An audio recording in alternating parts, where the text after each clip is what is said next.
31 मई 1893 को स्वामी विवेकानंद जी समुद्री जहाज पर सवार होकर मुंबई से संयुक्त राज्य अमेरिका गए।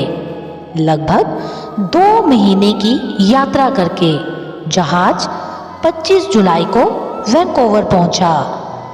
वैंकूवर से उन्होंने एक गाड़ी शिकागो के लिए ली। इस 2 महीने लंबी यात्रा के दौरान गतिशील व्यक्तित्व के स्वामी जी गेरुआ रंग के वस्त्र व पगड़े पहने हुए थे। चेहरे पर अति आत्मविश्वास और आनंदित शांति का भाव लिए स्वामी जी को देखकर बहुत से लोग उनकी तरफ आकर्षित हो गए। लोग उनके उपदेश सुनने के लिए उनके चारों ओर इकट्ठे हो जाते, उनसे प्रश्न पूछते, उनका सानिध्य प्राप्त करते। जहाज पर एक युवा भारतीय युवक भी सवार था। किसी तरह स्वामी जी को ये महसूस हुआ कि वो युवक हमेशा उनके संपर्क में आने से बचने की कोशिश कर रहा था। स्वामी जी उसे कुछ दिनों तक चुपचाप देखते रहे। एक दिन जहाज के गलियारे से चलते हुए युवक ने एक मोड़ लिया और अचानक अपने आप को स्वामी जी के सामने पाया। स्वामी जी ने दूसरी तरफ से आते हुए उसे देख लिया। स्वामी जी रुके और उसके साथ बातचीत शुरू कर दी।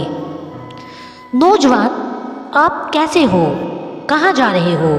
स्वामी जी ने पूछा। महोदय, मैं शिकागो जा रहा हूँ, नौजवान ने कहा। स्वामी जी ने पूछा, शिकागो किसी काम से जा रहे हो? उत्तर मिला, मैं पढ़ाई करने के लिए जा रहा हूँ। अच्छा, अपनी पढ़ाई पूरी करने के बाद फिर क्या? स्वामी जी ने पूछा। मैं नौकरी करूँगा और धन जोड़ूंगा, लड़के ने कहा। फिर क्या? स्वामी जी ने पूछा। उत्तर मिला, धन इकट्ठा करने के बाद मैं उच्च शिक्षा ग्रहण करूंगा। फिर क्या?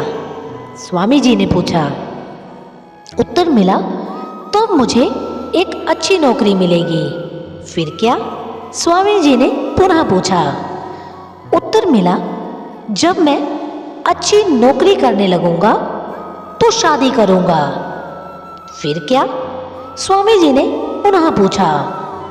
नौजवान कुछ परेशान होकर बोला, तब हम दोनों कार्य करेंगे और अधिक बचत करके मकान खरीदेंगे।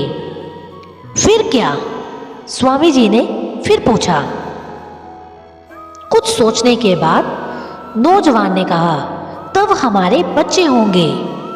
फिर क्या? स्वामी जी ने पुनः पूछा। फिर क्या है?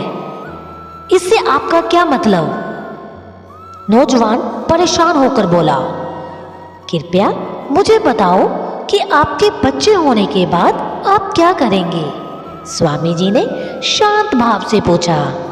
उत्तर मिला, हम प्यार व सावधानी पूर्वक उनकी परवरिश करेंगे और उनको अच्छी शिक्षा देंगे। फिर क्या? स्वामी जी ने पूछा। लड़के ने तीखी आवाज में कहा, वे बड़े होंगे, पढ़ लिख कर डिग्री प्राप्त करेंगे और अपना कार्य शुरू करेंगे। फिर क्या? स्वामी जी ने कहा। उत्तर मिला, तब हम सेवानिवृत्त होकर वापस भारत लौट आएंगे। इस बार नौजवान ने कुछ ऊंचे स्वर में उत्तर दिया। फिर क्या? फिर वही सवाल स्वामी जी ने किया। ये क्या है? लड़का चिल्लाया।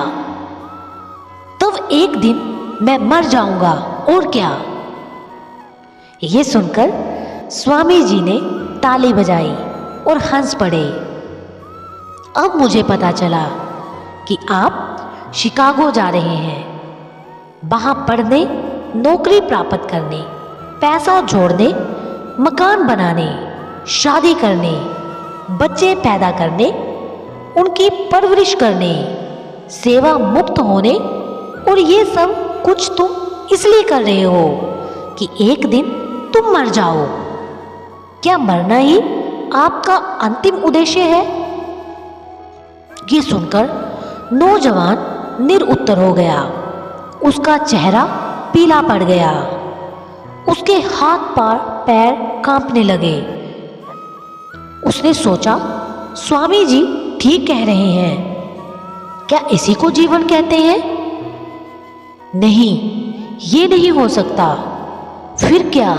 मुझे इस प्रश्न का उत्तर खोजना होगा कि मेरे जीवन का असल मकसद क्या है।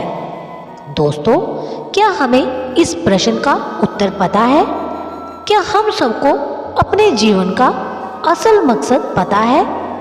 सद्गुरु की शरण में आकर ही जीवन के इस सर्वाधिक महत्वपूर्ण प्रश्न का उत्तर पाया जा सकता है और तभी एक सार्थक और अर्थपूर्ण जीवन जिया जा सकता है।